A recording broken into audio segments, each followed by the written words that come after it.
man must go back in memory, seek for and destroy the causes of evil, however far back they lie. This going into the past and replaying a scene of the past in imagination as it ought to have been played the first time, I call revision. And revision results in repeal. Changing our lives means changing the past. The causes of the present evil are the unrevised scenes of the past.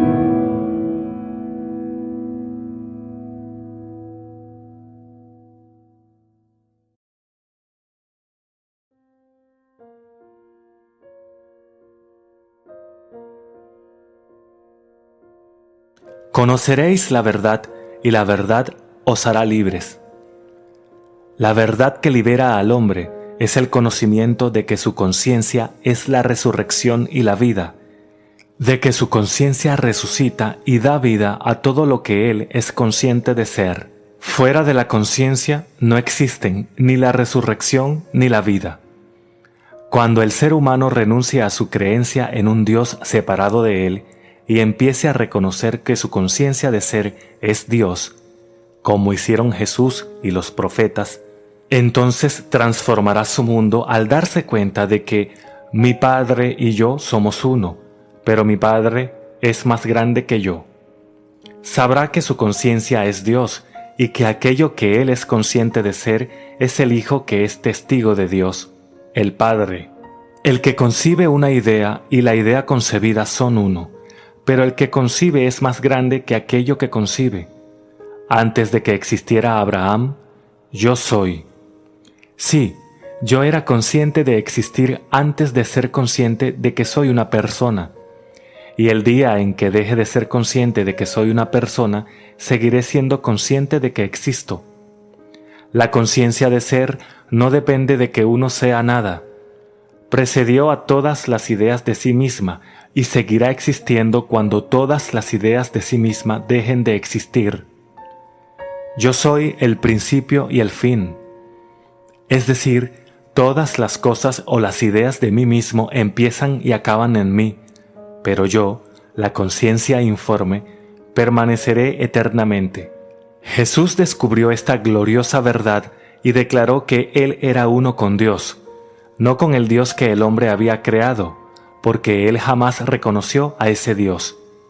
Jesús descubrió que Dios era su conciencia de ser, y por eso le dijo al hombre que el reino de Dios y el cielo estaban en el interior. Cuando se dice que Jesús abandonó el mundo y se marchó con su Padre, simplemente se está afirmando que él alejó su atención del mundo de los sentidos y elevó su conciencia hasta ese nivel que deseaba expresar. Ahí permaneció hasta que se volvió uno con la conciencia a la que él ascendió. Cuando regresó al mundo humano, pudo actuar con la seguridad positiva de que él era consciente de ser, un estado de conciencia que solo él sentía o sabía que poseía. La persona que ignora esta ley eterna de expresión ve esos acontecimientos como milagros. Elevar tu conciencia hasta el nivel de la cosa deseada y permanecer ahí hasta que ese nivel se convierta en tu naturaleza es el camino que lleva a lo que aparentemente son milagros. Y yo, si soy elevado, a todos los atraeré hacia mí. Si soy elevado en conciencia hasta la naturalidad de la cosa deseada, atraeré la manifestación de ese deseo hacia mí. Ninguna persona viene a mí si no es atraída por el Padre que está dentro de mí, y mi Padre y yo somos uno. Mi conciencia es el Padre que atrae la manifestación de la vida hacia mí. La naturaleza de la manifestación está determinada por el estado de conciencia en el que habito. Siempre estoy atrayendo a mi mundo aquello que soy consciente de ser. Si estás insatisfecho con tu actual expresión de vida, entonces debes volver a nacer. El renacimiento es abandonar ese nivel con el que estás insatisfecho y elevarte al nivel de conciencia que deseas expresar y poseer. No puedes servir al mismo tiempo a dos señores o estados de conciencia opuestos. Al retirar tu atención de un estado y colocarla en el otro, mueres para el que has dejado, y vives y expresas aquel al que estás unido. El ser humano no entiende cómo es posible que pueda expresar aquello que desea ser por una ley tan simple como la de adquirir la conciencia de lo deseado.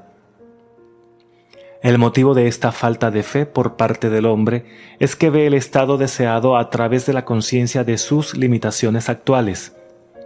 Por lo tanto, naturalmente la ve como algo imposible de conseguir. Una de las primeras cosas que el ser humano debe saber es que, al tratar con esta ley espiritual de la conciencia, no se puede poner vino nuevo en botellas viejas, o nuevos parches en ropa vieja. Es decir, que uno no puede llevar al nuevo estado de conciencia nada del actual estado de conciencia, porque el estado buscado está completo en sí mismo y no necesita parches. Cada nivel de conciencia se expresa automáticamente. Elevarte hasta el nivel de cualquier estado es convertirte automáticamente en ese estado de expresión. Pero para poder elevarte al nivel que actualmente no estás expresando, debes dejar aparte la conciencia con la que ahora te identificas.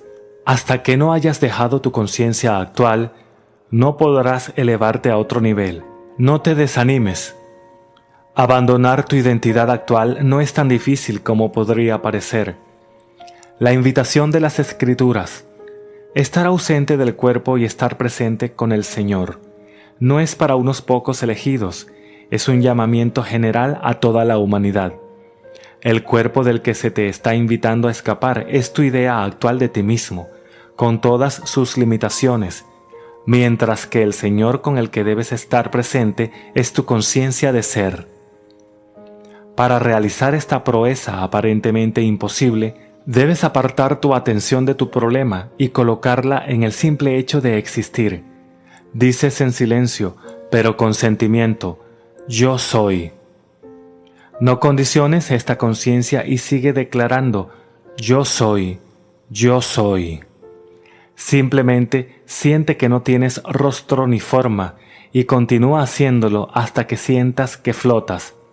Flotar es un estado psicológico que niega completamente lo físico.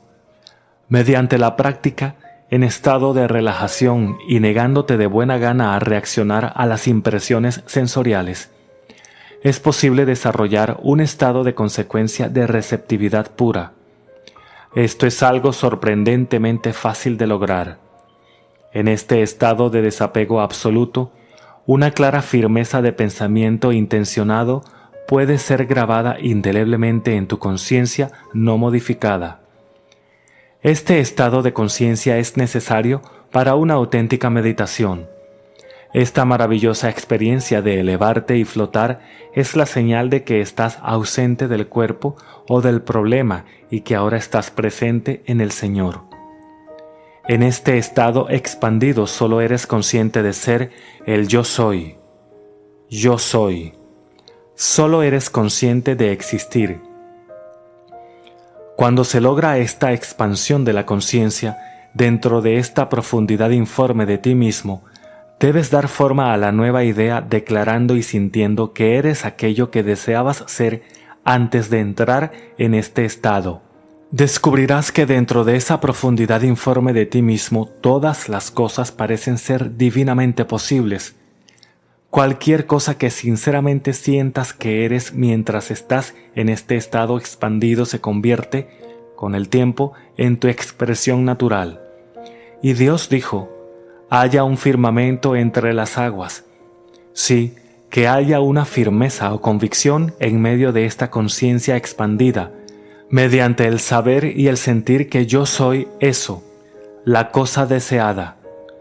Cuando declaras y sientes que eres la cosa deseada, estás cristalizando esa luz líquida informe que tú eres, convirtiéndola en la imagen y semejanza de aquello que eres consciente de ser. Ahora que la ley de tu ser te ha sido revelada, comienza hoy mismo a cambiar tu mundo mediante la reevaluación de ti mismo. Durante demasiado tiempo, el hombre se ha aferrado a la creencia de que nace del dolor y de que debe conseguir su salvación con el sudor de su frente. Dios es impersonal y no hace diferencias entre las personas. Mientras el ser humano continúe teniendo esta creencia de dolor, seguirá caminando en un mundo de tristeza y confusión, porque el mundo, en todos sus detalles, es la conciencia del ser humano cristalizada. En el libro de los Números está escrito: había gigantes en las tierras, y a nosotros nos pareció que éramos como saltamontes, y a ellos les pareció que nosotros éramos como saltamontes. Hoy es el día, el ahora eterno, en el que las condiciones en el mundo han alcanzado la apariencia de gigantes. Los desempleados, los ejércitos del enemigo, la competitividad en los negocios, etc., son los gigantes que hacen que te sientas como un saltamontes indefenso. Nos dicen que primero nos pareció que éramos como saltamontes y que, debido a este concepto de nosotros mismos, fuimos para el enemigo como saltamontes. Para los demás, solo podemos ser aquello que pensamos de nosotros mismos. Por lo tanto, si nos reevaluamos y empezamos a sentir que somos el gigante, un centro de poder, automáticamente cambiamos nuestra relación con los gigantes, reduciendo a esos monstruos a su verdadero lugar, haciendo que parezca que son ellos los saltamontes indefensos.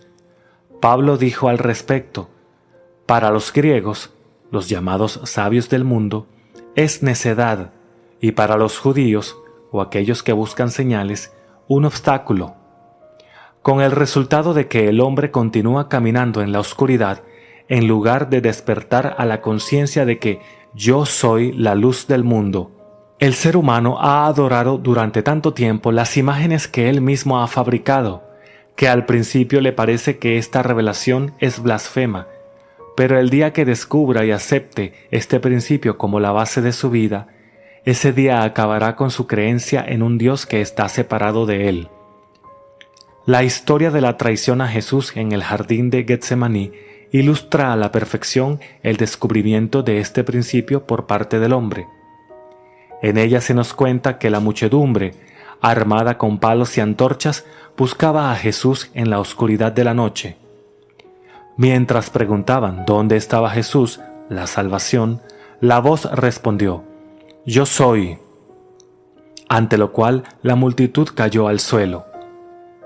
Al recuperar la compostura, volvieron a pedir que se les mostrara el escondite del Salvador, y una vez más el Salvador dijo: «Os he dicho que yo soy. Por lo tanto, si me buscáis, dejad todo lo demás». El hombre, en la oscuridad de la ignorancia humana, sale a buscar a Dios, ayudado por la luz parpadeante de la sabiduría humana. Cuando se le revela que su yo soy, o conciencia de ser, es su Salvador, la conmoción es tan grande que mentalmente cae al suelo, porque todas sus creencias se tambalean al comprender que su conciencia es su único Salvador. El conocimiento de que su yo soy es Dios obliga a la persona a dejar a todas las demás, porque le resulta imposible servir a dos dioses. El ser humano no puede aceptar que su conciencia de ser es Dios y al mismo tiempo creer en otra deidad. Con este descubrimiento, la oreja o la audición del hombre, la comprensión, es cortada por la espada de la fe, Pedro, mientras que su oído perfecto y disciplinado, la comprensión, es restablecido por Jesús, el conocimiento de que el yo soy es el Señor y Salvador. Para que la persona pueda transformar su mundo, primero debe echar estos cimientos o tener esta comprensión. Yo soy el Señor. La persona debe saber que su conciencia de ser es Dios. Hasta que esto esté firmemente establecido, de manera que ninguna sugerencia o argumento de los demás pueda hacerle flaquear, se encontrará regresando a la esclavitud de su antigua forma de ser. Si no crees que yo soy Él, morirás en tus pecados. A menos que la persona descubra que su conciencia es la causa de todas las expresiones de su vida, continuará buscando la causa de su confusión en el mundo de los efectos, y entonces morirá en su infructífera búsqueda. Yo soy la vid y vosotros sois las ramas. La conciencia es la vida, y aquello que eres consciente de ser es como las ramas a las que alimentas y mantienes vivas. Del mismo modo que la rama no tiene vida si no está adherida a la vid, las cosas no tienen vida si tú no eres consciente de ellas. Así como una rama se marchita y muere si la savia de la vid deja de fluir hacia ella, también las cosas y las cualidades desaparecen si retiras tu atención de ellas, porque tu atención es la savia de vida que sustenta la expresión de tu vida.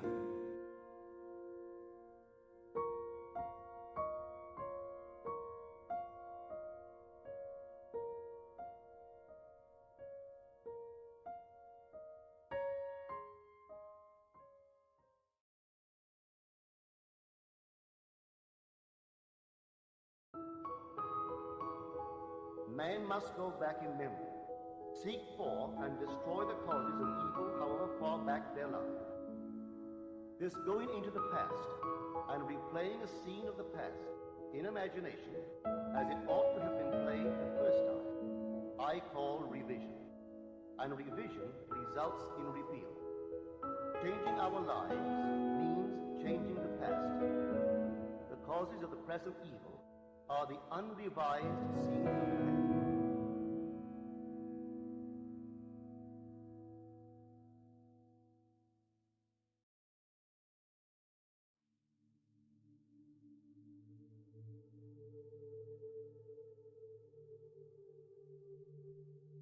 Naturaleza dual de la conciencia. Un claro concepto de la naturaleza dual de la conciencia del hombre debe ser la base de toda plegaria verdadera. La conciencia incluye una subconsciencia, así como una parte consciente. La parte infinitamente más grande de la conciencia yace bajo la esfera de la conciencia objetiva. El subconsciente es la parte más importante de la conciencia. Es la causa de la acción voluntaria. El subconsciente es lo que el hombre es. El consciente es lo que el hombre conoce. Yo y mi Padre somos uno, pero mi Padre es más grande que yo. El consciente y el subconsciente son uno, pero el subconsciente es más grande que el consciente. Yo por mí mismo no puedo hacer nada. El Padre dentro de mí, Él hace el trabajo. Yo, conciencia objetiva, por mí mismo nada puedo hacer. El Padre, el subconsciente, Él hace el trabajo. El subconsciente es eso en lo cual todo es conocido, en lo cual todo es posible, a lo cual todo va, de lo cual todo viene, que pertenece a todos, al cual todos tienen acceso. Eso de lo que somos conscientes está construido de aquello de lo que no somos conscientes. Nuestras asunciones subconscientes no solamente influencian nuestro comportamiento, sino que también conforman el patrón de nuestra existencia objetiva. Ellos a solas tienen el poder de decir, hagamos al hombre, manifestación objetiva, a nuestra imagen y semejanza. La totalidad de la creación está dormida dentro de la profundidad del hombre y es despertada a la existencia objetiva por sus asunciones subconscientes. Dentro de esa vacuidad que llamamos sueño, hay una conciencia en indormitante vigilancia, y mientras el cuerpo duerme, este ser indurmiente libera desde la casa del tesoro de la eternidad las asunciones subconscientes del hombre. La plegaria es la llave que abre el almacén infinito. Pruébame ahora por medio de esto, dijo el Señor de las huestes, si no te abriré los ventanales del cielo y derramaré tanta bendición sobre ti que no habrá espacio bastante para recibirla. La plegaria modifica o cambia completamente nuestras asunciones subconscientes, y un cambio de asunción es un cambio de expresión. La mente consciente razona inductivamente por observación, experiencia y educación. Por eso, encuentra difícil creer lo que los 5 sentidos y la razón inductiva niegan. El subconsciente razona deductivamente y nunca se interesa por la verdad o falsedad de la premisa, sino que procede sobre la asunción de la propiedad de la premisa y objetiviza resultados que son consistentes con la premisa. Esta distinción debe ser vista claramente por todos quienes quisieran dominar el arte de orar. No se puede obtener una verdadera comprensión de la ciencia de la plegaria hasta que las leyes que gobiernan la naturaleza dual de la conciencia sean entendidas y la importancia del subconsciente captada. La plegaria, el arte de creer lo que los sentidos niegan, trata casi por entero con el subconsciente. A través de la plegaria, el subconsciente es sugerido a la aceptación del deseo cumplido y razonado deductivamente. Lógicamente, lo despliega a su fin legítimo. Más grande es el que está en ti que el que está en el mundo. La mente subjetiva es la conciencia difusa que anima el mundo, es el espíritu que originó la vida. En toda sustancia hay una única alma, la mente subjetiva. A través de toda la creación corre esta indivisa mente subjetiva. Pensamiento y sentimiento fundidos en creencias imprimen modificaciones en ella, la cargan con una misión, la cual fielmente ejecuta. La mente consciente origina premisas. La mente subjetiva las despliega a sus términos lógicos. Si la mente subjetiva no fuera tan limitada en su iniciativo poder de razonamiento, el hombre objetivo no podría ser tenido por responsable de sus acciones en el mundo. El hombre transmite ideas al subconsciente a través de sus sentimientos. El subconsciente transmite ideas de mente a mente a través de telepatía. Tus convicciones no expresadas sobre otros les son transmitidas sin su conocimiento consciente o consentimiento. Y si son subconscientemente aceptadas por ellos, influenciarán su comportamiento. Las únicas ideas que ellos subconscientemente rechazan son tus ideas de ellos que no podrían desear que fueran verdad de nadie.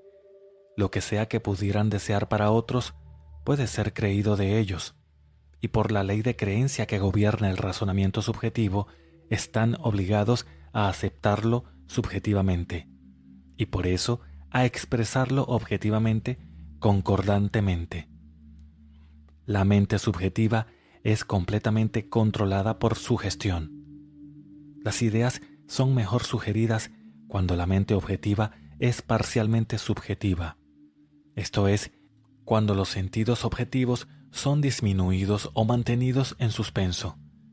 Este estado parcialmente subjetivo puede ser mejor descrito como ensueño controlado, en cuyo curso la mente está pasiva, pero es capaz de funcionar con absorción.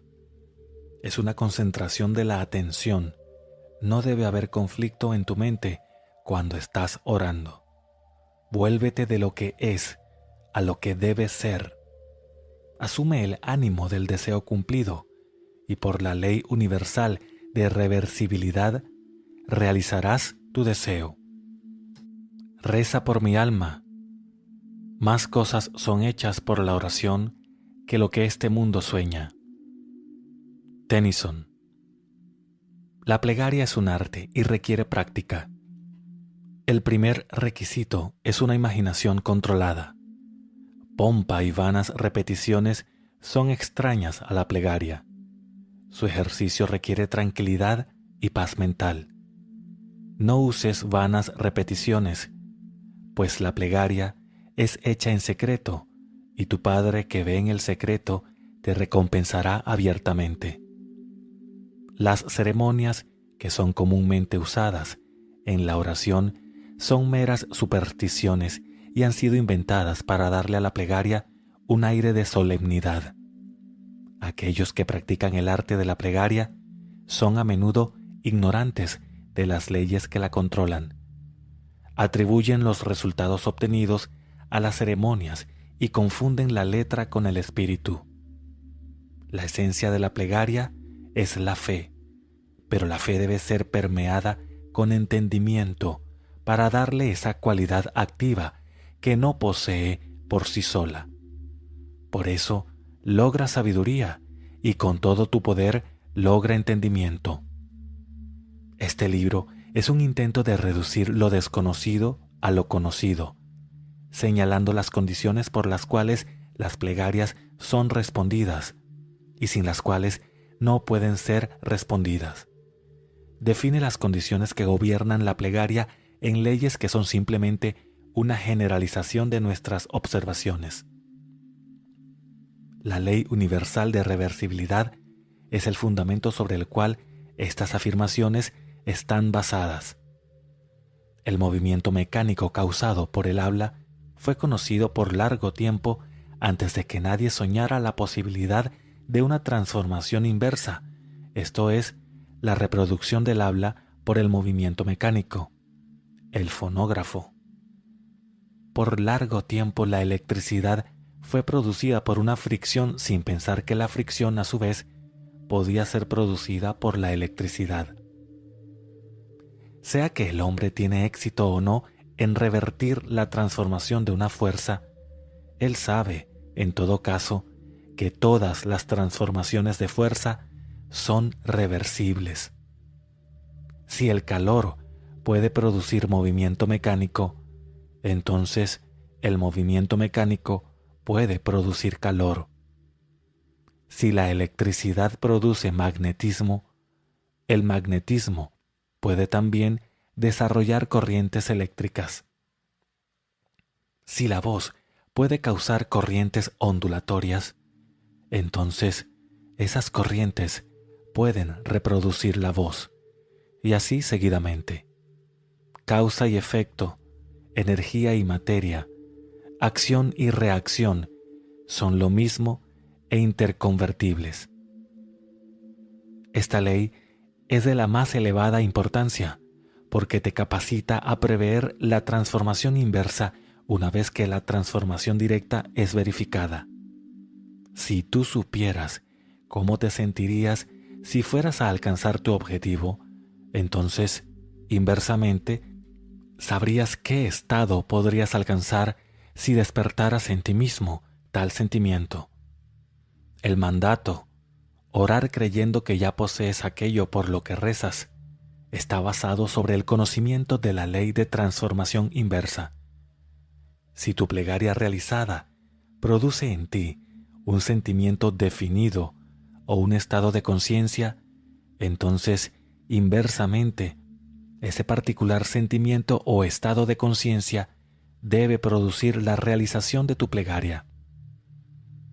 Puesto que todas las transformaciones de fuerza son reversibles, deberías siempre asumir el sentimiento de tu deseo cumplido. Deberías despertar dentro de ti el sentimiento de que tú eres y tienes eso que hasta el momento deseaste ser y poseer.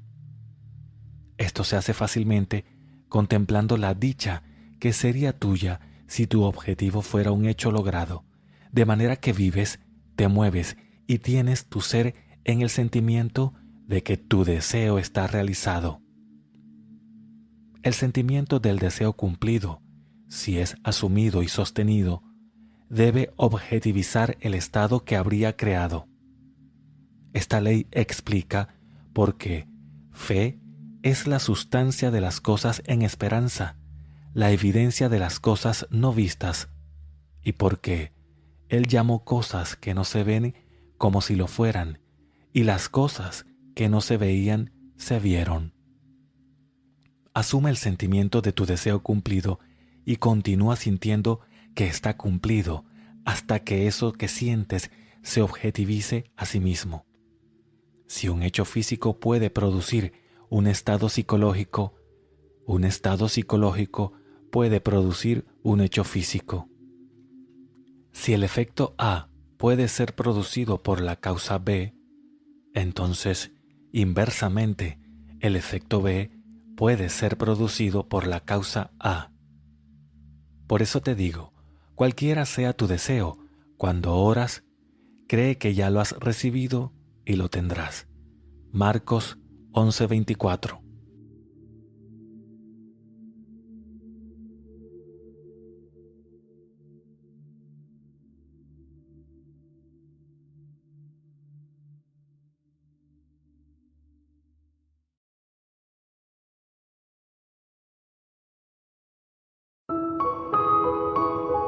Man must go back in memory, seek for and destroy the causes of evil however far back they lie. This going into the past and replaying a scene of the past in imagination as it ought to have been played the first time, I call revision. And revision results in repeal. Changing our lives means changing the past. The causes of the present evil are the unrevised scenes of the past.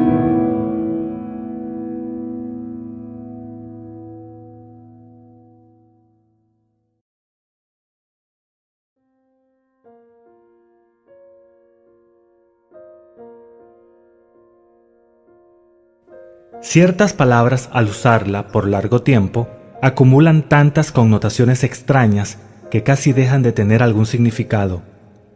Tal palabra es imaginación. Esta palabra está hecha para servir todo tipo de ideas, algunas de ellas directamente opuestas entre sí.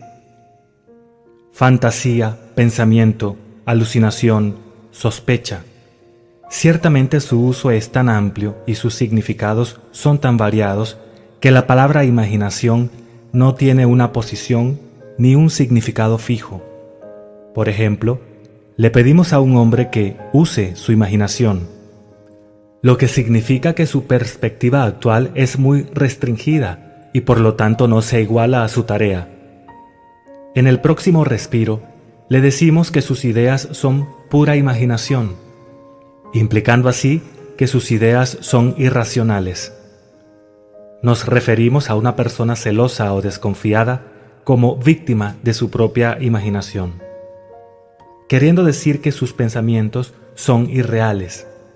Un minuto más tarde, le rendimos un alto atributo a un hombre describiéndolo como un hombre de gran imaginación. Por lo tanto, la palabra imaginación no tiene un significado definitivo. Ni siquiera el diccionario nos brinda ayuda. Define imaginación como 1. El poder para representar o acto de la mente, el principio constructivo o creativo. 2. Un fantasma. 3. Una noción o creencia irracional. 4.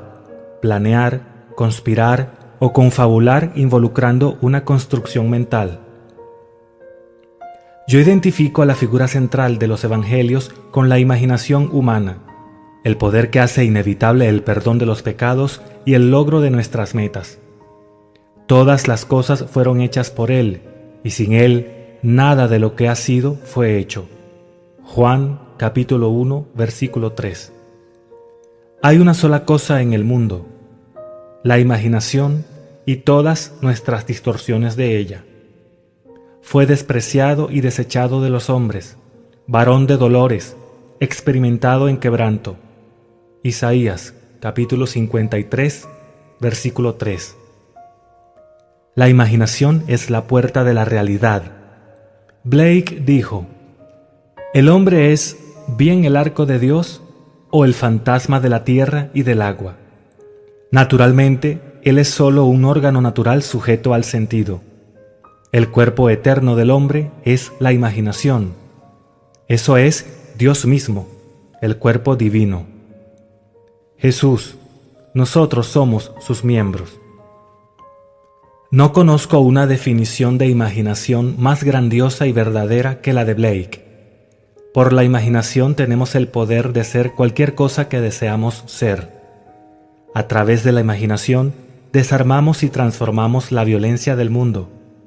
Nuestras relaciones más íntimas, así como también las más casuales, se convierten en imaginativas, a medida que despertamos del misterio escondido por los siglos, que Cristo en nosotros es nuestra imaginación.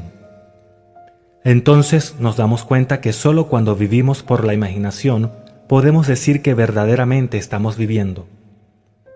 Quiero que este libro sea el trabajo más simple, claro, franco que yo pueda hacer, para que pueda alentarte a que funciones imaginativamente, para que puedas abrir tus ojos inmortales hacia el interior, hacia los mundos del pensamiento, donde tienes todos los deseos de tu corazón como grano maduro, blanco, listo para la cosecha. He venido para que tengan vida y para que la tengan en abundancia. Juan capítulo 10, versículo 10. La vida abundante que Cristo nos prometió es nuestra para ser experimentada ahora. Pero hasta que no sintamos a Cristo como nuestra imaginación, no podremos experimentarla. El misterio escondido por los siglos, Cristo en ti, la esperanza de gloria, Colosenses capítulo 1, versículo 26 al 27. Es tu imaginación. Este es el misterio por el cual estoy siempre esforzándome por entender más profundamente e impulsando a otros a hacerlo. La imaginación es nuestra redentora, el Señor de los cielos, nacido del hombre, pero no engendrado por el hombre. Cada hombre es María y debe darle nacimiento a Cristo. Si la historia de la Inmaculada Concepción y el nacimiento de Cristo parece irracional para el hombre, es tan solo porque se ha malinterpretado como biografía, historia y cosmología, y los exploradores modernos de la imaginación no ayudan al llamarlo la mente inconsciente o subconsciente. El nacimiento y crecimiento de la imaginación es la transición gradual de un Dios de tradición a un Dios de experiencia. Si el nacimiento de Cristo en el hombre parece lento, es solo porque el hombre no está dispuesto a abandonar el cómodo, pero falso anclaje de la tradición. Cuando la imaginación es descubierta como el primer principio de la religión, la piedra del entendimiento literal habrá sentido la vara de Moisés y, como la roca de Sión, provee el agua del significado psicológico para saciar la sed de la humanidad. Y todos aquellos que tomen la copa ofrecida y vivan una vida de acuerdo a esta verdad, transformarán el agua de significado psicológico en el vino del perdón. Entonces, como el buen samaritano, ellos lo verterán en las heridas de todos. El Hijo de Dios no será encontrado en la historia, ni en ninguna forma externa. Él solo puede ser encontrado en la imaginación de aquel en quien su presencia se hace manifiesta. Oh, si pudiera tu corazón ser un pesebre para su nacimiento. Dios volvería a ser un niño en la tierra. El hombre es el jardín en el cual este Hijo unigénito de Dios duerme. Él despierta a este Hijo elevando su imaginación hacia el cielo y vistiendo al hombre en estatura divina. Debemos continuar imaginando aún más alto de lo mejor que conocemos. El hombre en el momento en que despierta a la vida imaginativa debe enfrentarse a la prueba de la filiación. Padre, revela a tu Hijo en mí. Y le complace a Dios revelar a su Hijo en mí. Gálatas, capítulo 1, versículos 15 al 16. La prueba suprema de la filiación es el perdón de los pecados. La prueba de que tu imaginación es Cristo Jesús, el Hijo de Dios, es tu habilidad de perdonar el pecado. Pecar significa fallar al blanco en nuestra propia vida, quedarse corto en nuestro ideal, fallar en lograr el objetivo de uno. El perdón significa la identificación del hombre con su ideal u objetivo en la vida. Este es el trabajo de la imaginación despierta, el trabajo supremo, porque pone a prueba la habilidad del hombre de entrar y tomar parte de la naturaleza de su opuesto. Deje que el hombre débil diga, yo soy fuerte. Joel capítulo 3, versículo 10. Razonablemente, esto es imposible. Solo la imaginación despierta puede entrar y tomar parte de la naturaleza de lo opuesto. Este concepto de Cristo Jesús como imaginación humana trae estas preguntas fundamentales. ¿Es la imaginación un poder suficiente, no solo para permitirme asumir que soy fuerte, sino también capaz de ejecutar la idea por sí mismo? Supongamos que yo deseo estar en otro lugar o situación. ¿Podría yo, al imaginarme a mí mismo en tal estado y lugar, traer su realización física? Supongamos que yo no puedo pagar el viaje y supongamos que mi actual estatus social y económico se opone a la idea que yo quiero realizar. ¿Sería la imaginación por sí misma suficiente para encarnar estos deseos? La imaginación comprende la razón, y por razón me refiero a las deducciones de las observaciones de los sentidos. ¿La imaginación reconoce el mundo externo de los hechos? En la forma práctica de la vida diaria, ¿es la imaginación una guía completa del comportamiento? Supongamos que yo soy capaz de actuar con imaginación continua, es decir, supongamos que soy capaz de sostener el sentimiento de mi deseo cumplido. ¿Mi asunción se convertirá en hecho? Y si se convierte en hecho, reflexionando, ¿debería yo encontrar que mis acciones durante el periodo de incubación han sido razonables? ¿Es mi imaginación un poder suficiente, no simplemente para asumir el sentimiento del deseo cumplido, sino también por sí misma es capaz de encarnar la idea? Después de asumir que ya soy lo que deseo ser, ¿debo continuamente guiarme por ideas y acciones razonables para poder traer el cumplimiento de mi asunción?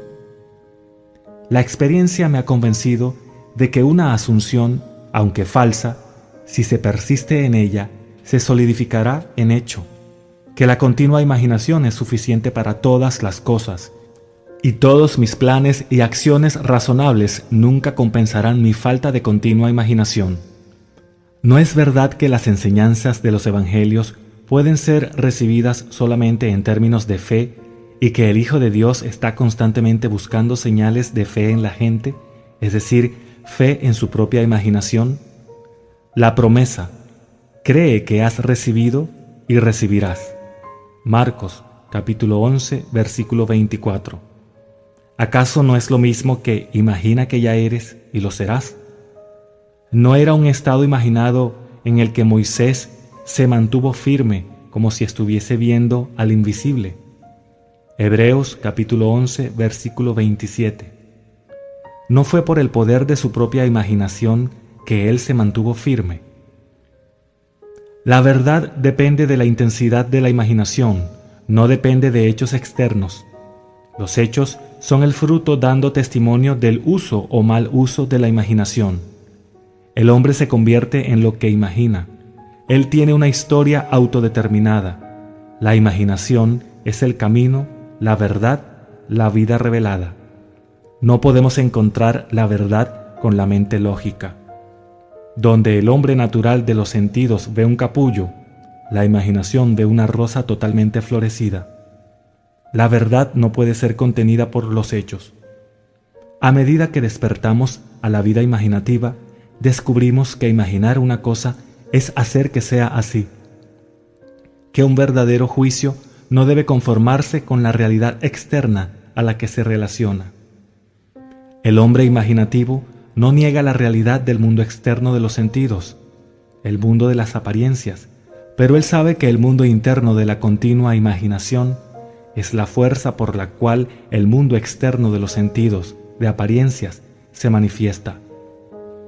Él ve el mundo externo y todos sus acontecimientos como proyecciones del mundo interno de la imaginación. Para él, todo es una manifestación de la actividad mental que sucede en la imaginación del hombre, sin que el razonable hombre de los sentidos sea consciente de ello. Pero se da cuenta que cada hombre debe hacerse consciente de su actividad interna y ver la relación entre el mundo interno causal de la imaginación y el mundo externo sensorial de los efectos. Es una cosa maravillosa descubrir que puedes imaginarte a ti mismo en el estado de tu deseo cumplido y escapar de la cárcel que construye la ignorancia. El hombre real es una magnífica imaginación. Es este ser el que debe ser despertado. Despierta, tú que duermes. Levántate de entre los muertos, y Cristo te alumbrará. Efesios capítulo 5, versículo 14. En el momento en que el hombre descubre que su imaginación es Cristo, Él realiza actos que en este nivel solo pueden ser llamados milagrosos. Pero hasta que el hombre tenga el sentido de Cristo como su imaginación, tú no me escogiste a mí, yo te he escogido, Juan capítulo 15 versículo 16, él verá todo en pura objetividad sin ninguna relación subjetiva, sin darse cuenta que todo lo que él encuentra es parte de sí mismo. Él se rebela contra la idea de que ha elegido las condiciones de su vida, que están relacionadas por afinidad a su propia actividad mental. El hombre debe creer firmemente que la realidad está dentro de él y no fuera. Aunque otros tengan cuerpos, una vida propia, su realidad está arraigada en ti, termina en ti, como la tuya termina en Dios.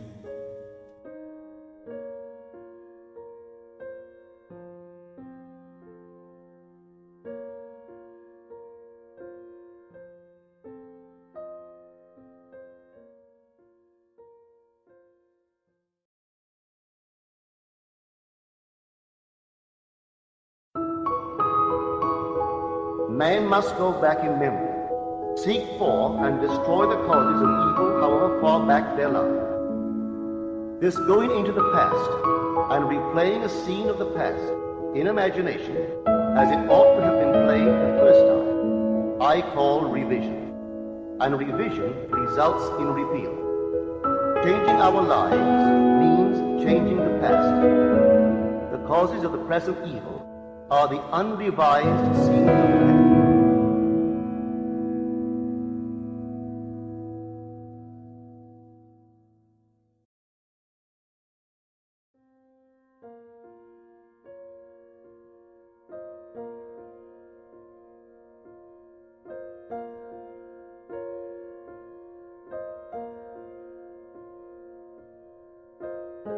Rosh Hashanah y Yom Kippur. Interpretación de Levítico capítulo 11. Hola a todos, ¿cómo están? En esta ocasión quiero compartirles una nueva interpretación bíblica. Quise compartirlo con ustedes a propósito de las fiestas judías mencionadas en el título que se han celebrado hace poco tiempo. Espero que lo disfruten. Este pasado septiembre se celebró el Año Nuevo Judío o Rosh Hashanah y 10 días después le siguió el Yom Kippur, la ceremonia de expiación de los pecados. Hasta hace poco nunca me había interesado en investigar sobre fiestas y tradiciones, pero debido a una pregunta que vi en un grupo, tomé la iniciativa de investigar y buscar la interpretación de un pasaje bíblico, específicamente el capítulo 11 de Levítico. En este capítulo se dan instrucciones específicas sobre lo que el hombre devoto de Dios debe comer y de los alimentos que son impuros o inmundos para su ingesta. Esto me llamó mucho la atención. Yo he visto en los supermercados secciones completas de comida kosher. He visto muchas veces ese nombre y me quedé en casa muchas veces por este tipo de fiestas judías que en muchos países son días festivos, pero sin saber de qué se trataban. Porque precisamente toda la comida llamada kosher sigue al pie de la letra lo que en este capítulo de Levítico se indica.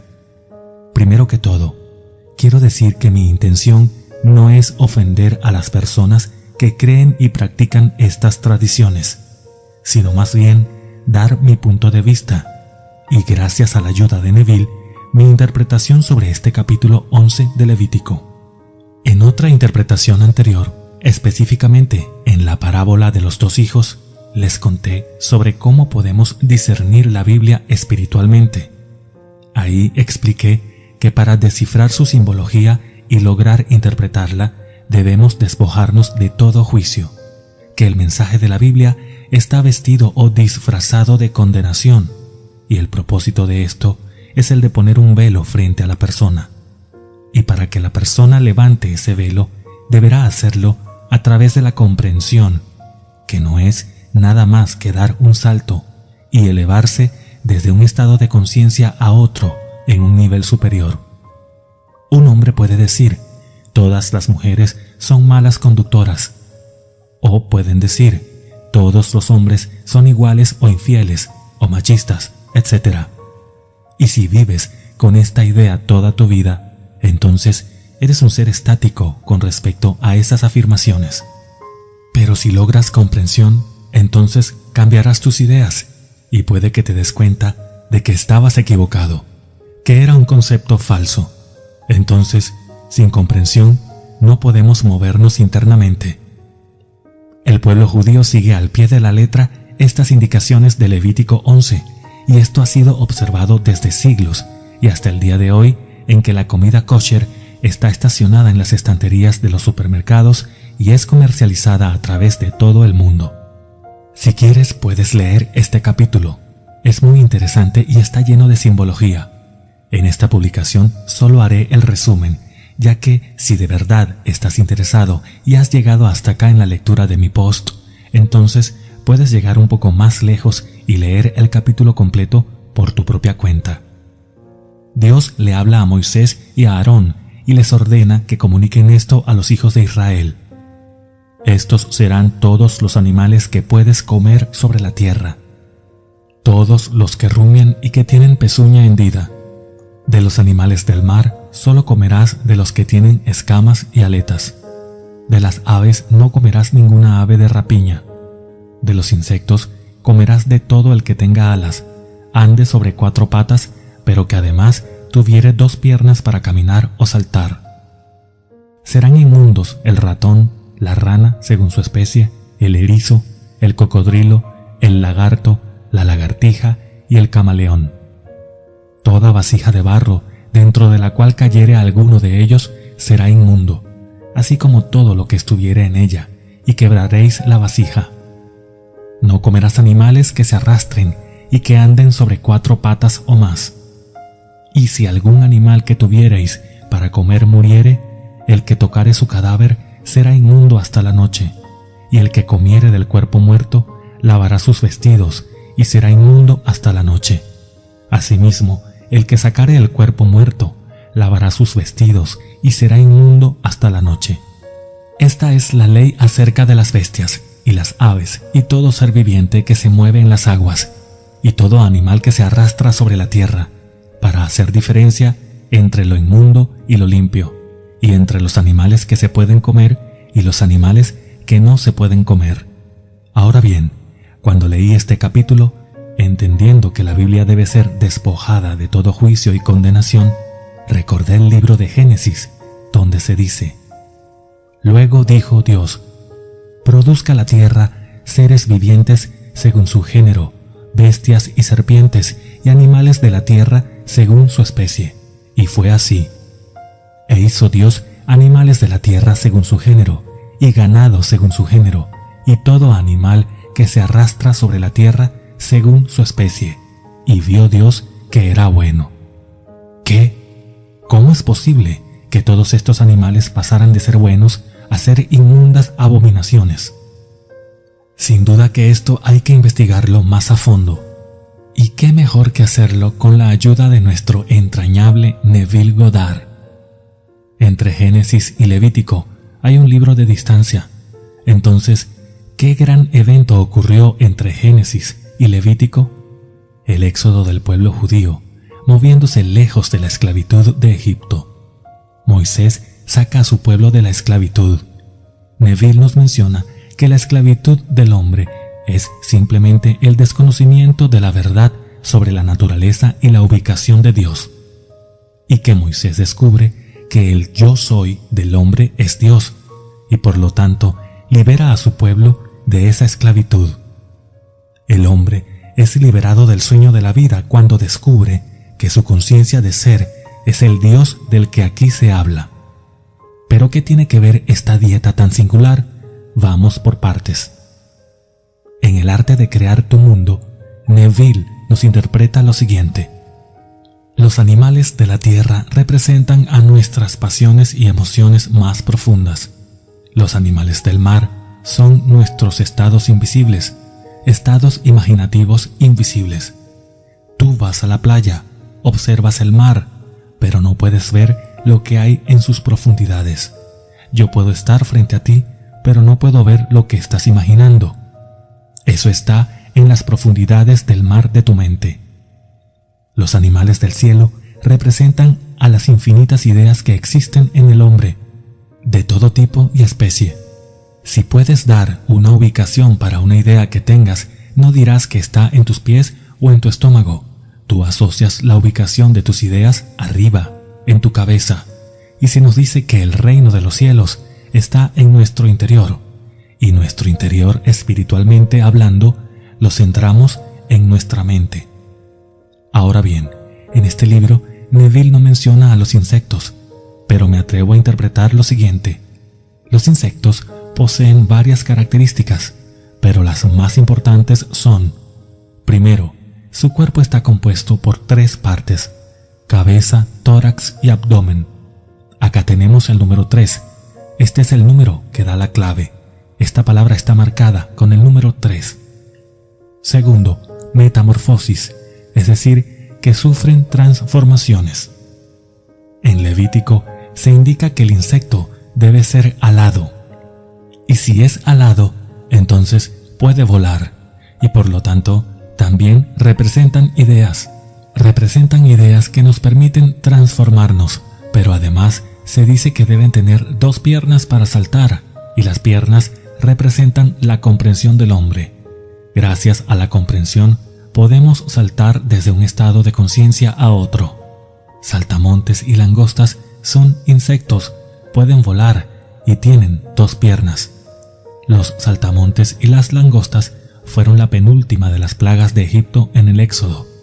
Luego de esta plaga murieron todos los primogénitos de los egipcios, que representan al primer hijo, al primer hombre, al hombre natural de los sentidos.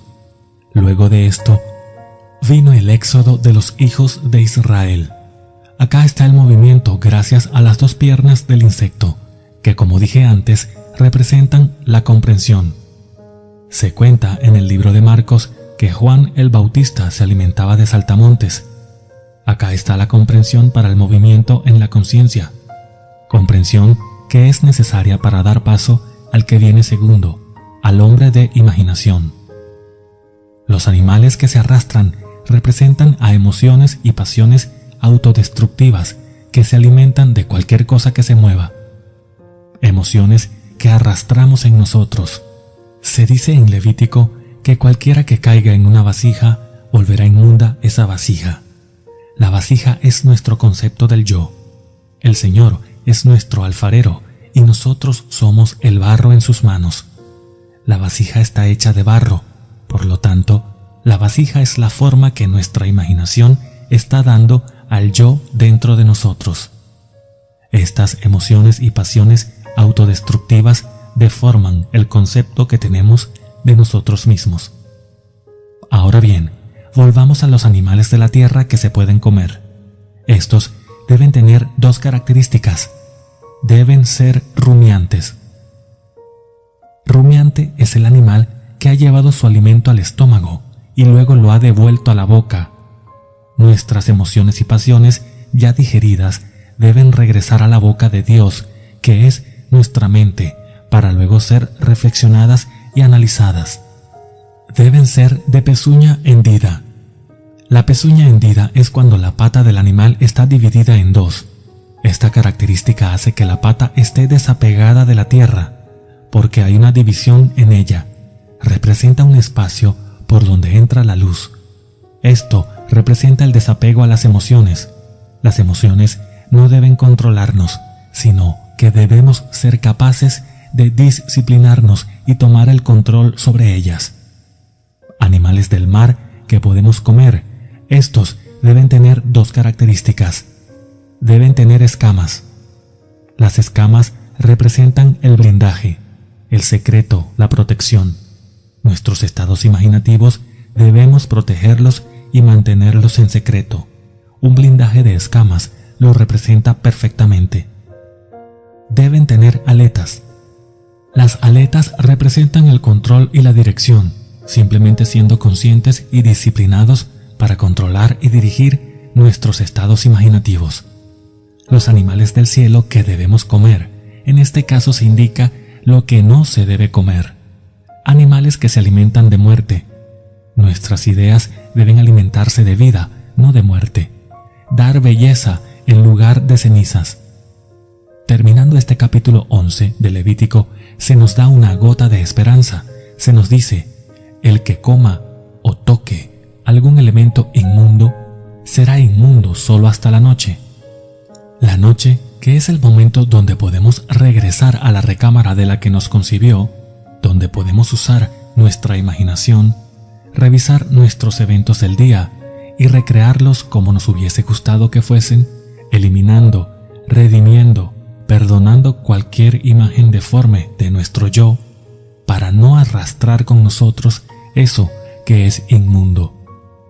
Espero estar cerca del significado real de esta dieta kosher tan antigua, y pienso en todas las personas que han adquirido este estilo de vida y este tipo de alimentación, y que tal vez nunca han escuchado o se les ha pasado alguna vez por sus mentes que esto pueda tener un significado diferente y que deba ser interpretado de una forma más elevada y espiritual.